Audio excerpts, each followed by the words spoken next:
तो चलिए let's move to next set of questions here. देखिए लिमिट का क्वेश्चन है, of course infinity by infinity form है, एक्स टेंड्स टू इन्फिनिटी आप एक्सप्रेशन देख रहे हैं, बट जैसे ही आप देख रहे हैं आप समझ गए। देखिए इन्फिनिटी बाय इन्फिनिटी फॉर्म या 0 by 0 form, we can always apply L hospital rule, ठीक है, we know that.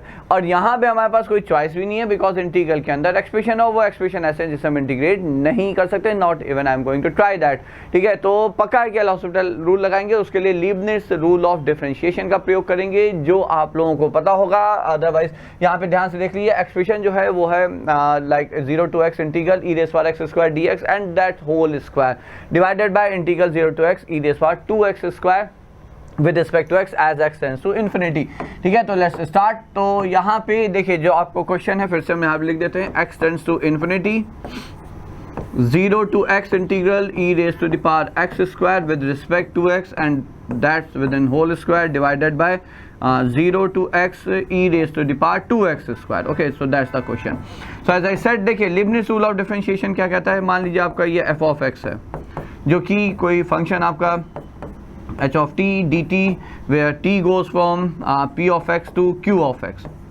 So what does this rule of differentiation says? It says यदि अब आपको यहाँ पे f dash x चाहिए तो आप कहेंगे भाई ठीक है f dash x चाहिए, तो हम पहले जब डिफरेंशिएट करते हैं तो t की जगह जो आपका इंटीग्रेंड है उसके इनपुट में t की जगह पहले अपर लिमिट रखते हैं, तो you will say h of q of x into derivative of q of x q dash x minus अब t की जगह जो वेरिएबल है इंटीग्रल का इनपुट है फंक्शन का इंटीग्रेंड का, उसकी जगह लोअर लिमिट रखेंगे p ऑफ x और फिर उसको इनटू में डिफरेंशिएट कर देंगे। And that's how we differentiate such type of definite integral जिसकी लिमिट्स जो हैं वो आपके वेरिएबल है।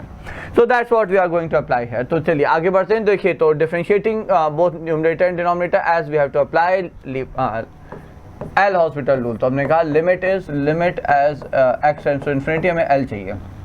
ऊपर परफेक्ट स्क्वायर है, ठीक है, तो टी स्क्वायर का डेरिवेटिव इज 2t, तो 2 into 0 to x e raised to the power x square dx into अब जो t है उसका derivative, chain rule isn't that, जब भाई t स्क्वायर का derivative 2t into dt by dx, तो अब इसका डेरिवेटिव हो जाएगा सीधे सीधे e raised power x square, नीचे आ जाएगा e raised to the power 2x square using Leibniz rule of differentiation. अच्छा अब देखिए ये भाई इसको क्या लिख सकते हैं, इसको लिख सकते हैं होल स्क्वायर, इजंट दैट, ये और ये चला गया, but still this is in infinity by infinity form, तो अभी भी इन्फिनिटी बाय इन्फिनिटी फॉर्म है। एक बार और एल हॉस्पिटल का प्रयोग अपन लोग कर लेते हैं, तो ये हो जाएगा 2 into e raise to the power x square divided by e raise to the power x square into 2x।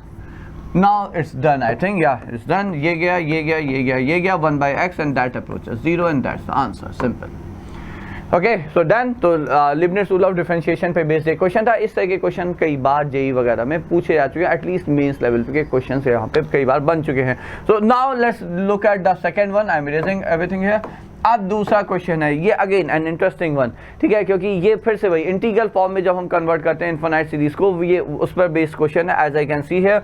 और इंटरेस्टिंग छोटा सा इंटरेस्टिंग पार्ट ये है कि यहाँ पे n की जगह k यूज किया है, so we have to be careful. Okay, so limit as k approaches infinity, सबसे बड़ी चीज है इसका जनरल टर्म आपको लिखना होगा। जनरल टर्म देखिए क्या है, e raise power 2 by k, e raise power 3 by k, e raise power 4 by k और लास्ट में आएगा e raise power k by k, ठीक है। तो जनरल टर्म हो गया summation over e raise to the power r by k, यहाँ पे r स्टार्ट हुआ 1 से और गया k तक, ठीक है, और इंटू 1 2 3, तो ये भी आ रही है, तो ये हो गया r upon k square. So that's it, ये हो गया आपका नीचे यहाँ पे k स्क्वायर, ठीक है, तो एंड दैट्स इट। तो अब इसे जरा हम उस फॉर्म में लिखने का प्रयास करेंगे, और उसका स्टैंडर्ड फॉर्म क्या है उस लिमिट के केस में, जिसे हम इंटीग्रल के फॉर्म में लिखते हैं बच्चों। स्टैंडर्ड फॉर्म क्या है, 1 by n times summation of r by n when r goes from 1 to n।